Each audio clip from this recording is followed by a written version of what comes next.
जय श्री राम कृष्ण वंदे जगत गुरु भजंधा विरति के अविरल परवाह में आप सर्व आत्मीय बंधुओं का हार्दिक स्वागत है, अभिनंदन है। सदा की भांति आज की नित्य सत्संग का प्रसंग है सिद्ध योगी राव थिराजी भूंगरा अर्थात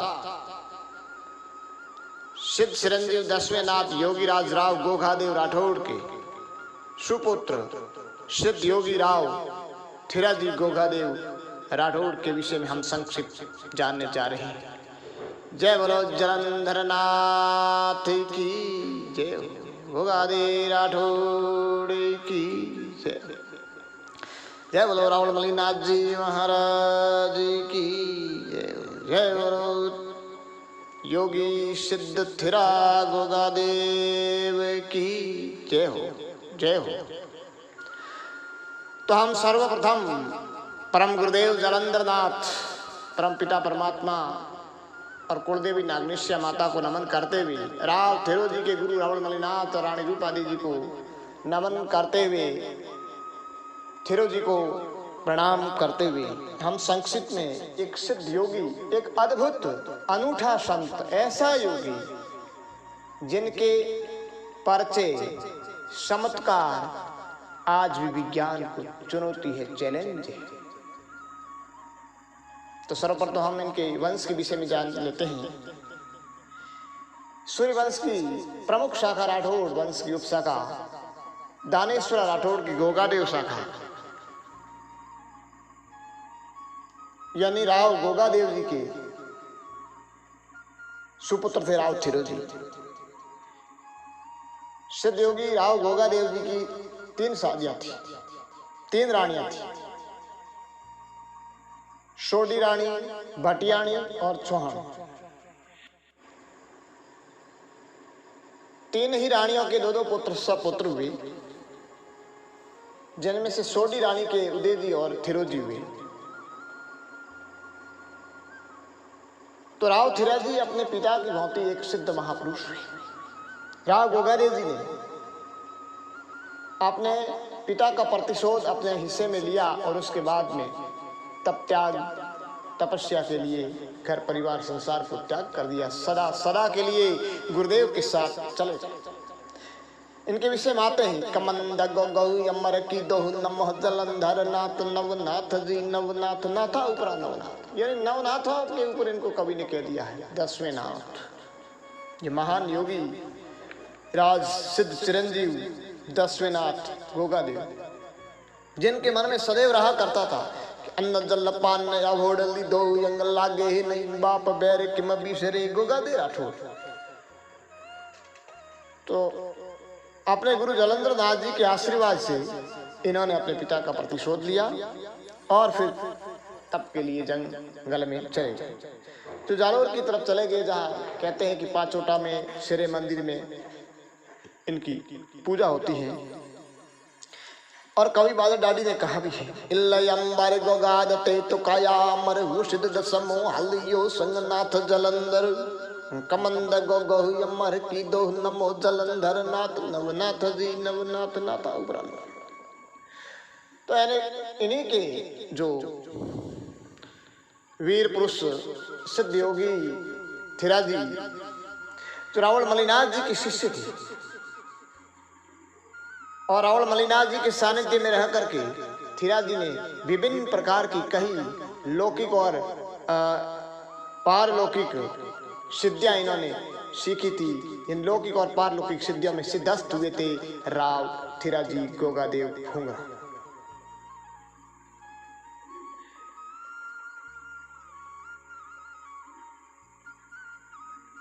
तो जो विद्याएं सीखी थी, जिनका ठोस तथ्य एक साक्षात प्रमाण भूंगरा ग्राम में खड़े जाल के वृक्ष आज भी दे रही है।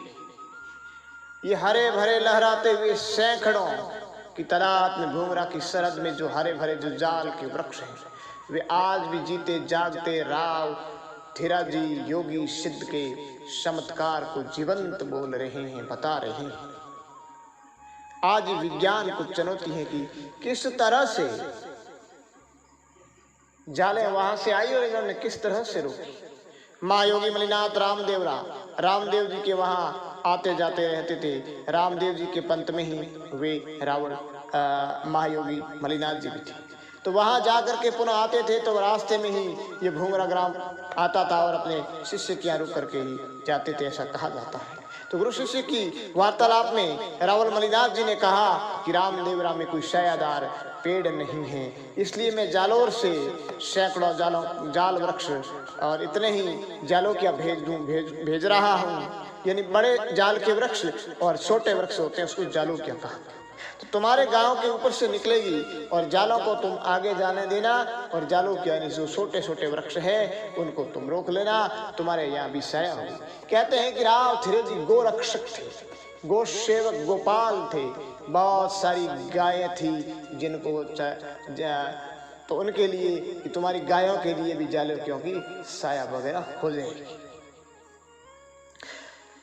रावण मलिनाथ ने सोचा कि थिरा मन में विचार आ गया कि पता नहीं, यानी ये दोनों अनुमान लगाते हैं, या तो रावण मलिनाथ जी के मन में विचार आ गया कि बड़े वृक्ष ये उतार लेंगे और छोटे आगे भेजेंगे, इसलिए उन्होंने कर्म को बदल दिया, या जिस समय राव थिरो जी को कहा था तब समय और वहां गए उस समय के उनके कर्म में बदलाव आ गया, इसलिए विपरीत कर्म में भेजे। लेकिन शिष्य ने अपने गुरु की आज्ञा को शिरधार्य करते हुए, गुरु की बात को मानते हुए उन्होंने जो कहा था उसी कर्म में उनको उतारा। जो ही भूंगरा ग्राम के ऊपर से जाल के बड़े वृक्ष जाने लगे, उनकी आवाज से जब उनकी गायें यानी जो चर रही थी वो दौड़ने लगी, भागने लगी, जिसको मारवाड़ में कहते हैं भिड़क गई।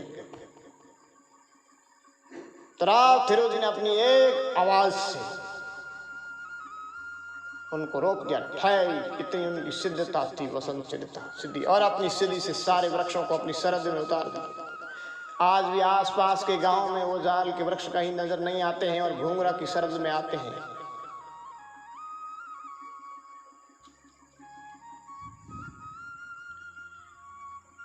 और उन्होंने अपनी ब्रह्म शक्ति से उतारा इस जाल वृक्ष को भूंगरा के परिक्षेत्र में। इन जाल वृक्षों को अगर आज भी कोई काटने की कोशिश करता है, उनको नुकसान पहुंचाने की कोई कुचेष्टा करता है, तो उसके शरीर में नारू रोग जैसे कई भयंकर रोग पैदा हो जाते हैं। कईयों को ऐसे चमत्कार हुए हैं, इसलिए उनको कोई काटता नहीं है। हरे वृक्ष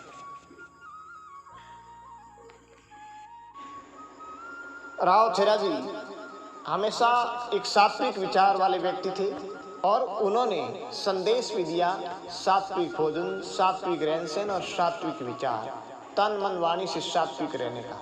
जो भूंगरा के निवासियों ने, उनके वंशज और उनके परिक्षेत्र में निवास करने वालों ने हमेशा दादा थिरो जी, सिद्ध योगी थिरो जी की बात को, उनके पद चिन्हों पर चलने के लिए हमेशा वो तत्पर रहे। उन्होंने तामसिक भोजन का परित्याग किया, उन्होंने सात्विक अपनाने की उन्होंने जोर दिया उस पर। और जो थिरा जी सिद्ध महापुरुष की जो स्मारक बना हुआ है, छतरी बना हुआ है, वो गांव का जो गंवाऊ जो बेरा था, उस बेरा के पाट पर, जहां ग्रामवासियों ने एक सुंदर छतरी का स्वरूप दिया, प्रौढ़ वगैरह बना करके एक भव्य धाम के रूप में उनका स्वरूप खड़ा किया। जो भाद्रपद शुक्ल षष्ठी के शाम को रात्रि जागरण वहां रहता है, भजन संध्या रहती है, और सुबह सभी ग्रामवासी भक्तगण भाविक आस्थावान श्रद्धालु वहां करके पूजा पाठ अर्चन वंदन करते हैं। राव थिरो जी की परिपाटी के अनुसार भूंगरा हमेशा संतों की, सिद्धों की टिकरी कहा जाने वाला रहा है, जहाँ कई संत महापुरुष हुए हैं, जिनमें से कनिराम बाबा, जगरामपुरी जी, रिख भूरादास जी जैसे कई सिद्ध महापुरुष उस धरती पर हुए हैं।